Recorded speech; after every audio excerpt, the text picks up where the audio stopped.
High Templar, just waiting for these SCVs to come back. And now the Templar drop, and the storms go down on the SCVs, and so much damage. A mule dying. Very, very nice control by White Raw there, getting those out of there in time. And Naama knows that he cannot leave this place undefended. He is very, very low on money right now. Needs to maybe put up one anti-air turret to ward that off, but I don't know if it's going to be enough. Looks like he's going to go take out the middle. I don't know at this point.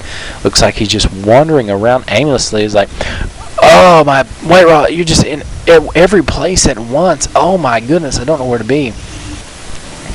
But White Raw really not getting a huge army out at this point. He just has Immortals and High Templar, which is, if there are hard counters in StarCraft 2, that would be the hard counter to Marine Tank, if you get those lined up appropriately. But if Naama gets sieged in time, it could be lights out for this small little army here. It's White Raw really kind of letting his macro slip a little bit. He's kind of high on money. He is getting up a third base, but he needs to get a ground army out so he can just go ahead and put Naama out of his misery. As Naama has put up the sensor tower, but now, so he was able to see this. That's a very, very good play. As White Raw tries to snipe the sensor tower, we'll be able to do it. Storm's going down the Marines, taking out so many of them. He does take out the sensor tower, and now the Zealous coming in. Archon morphed in. See how much damage one Archon can do against his force. The shield's about to drop. Once the shield's drop, Archon is basically dead. He only has 10 hit points and 300 shield. But that, once again, did a lot of damage. SCV's very, very much softened up, and those it didn't kill, it kept from mining for even more time, as the main is just about dry. Naama needs to find another base, but he just does not have enough units. At this point in time, he is sieging up his tanks in a defensive position here, trying to entrench himself. Looks like he's just going to be trying to go up the middle and use the power of his army, the tanks, in order to just get in here, split White Raw up, and just take out his relatively small ground army.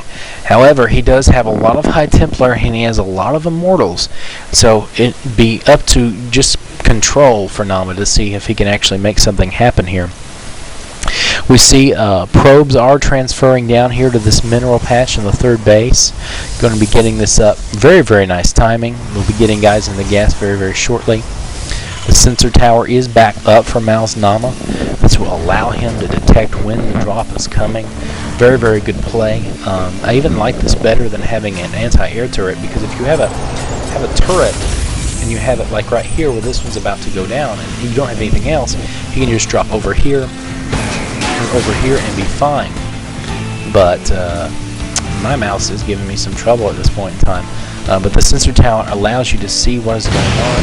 This Phoenix trying to get some harass, but there's a turret there that will rid it off. Meanwhile, the push is coming up the middle. Will he be taking out these destructible debris? It looks like he will. Trying to push up the middle. He's pulled everything. He's even got a Raven, because he knows that White Raw does like to use DTs from time to time.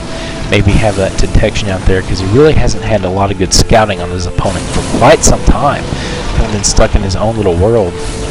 As that observer wisely pulls out of there. And it looks like the feedback going down. Oh my goodness. On the anti-air, on the auto turret. And that was a bit of a misclick. He was going for the Raven, but actually clicked on the auto turret.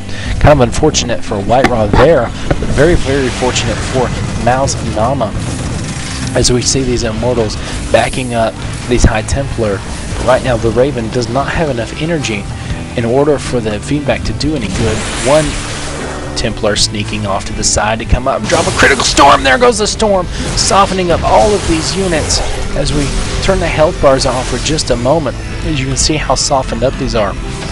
One more good storm will do a lot of damage. These tanks need to siege up immediately. And there goes the storm.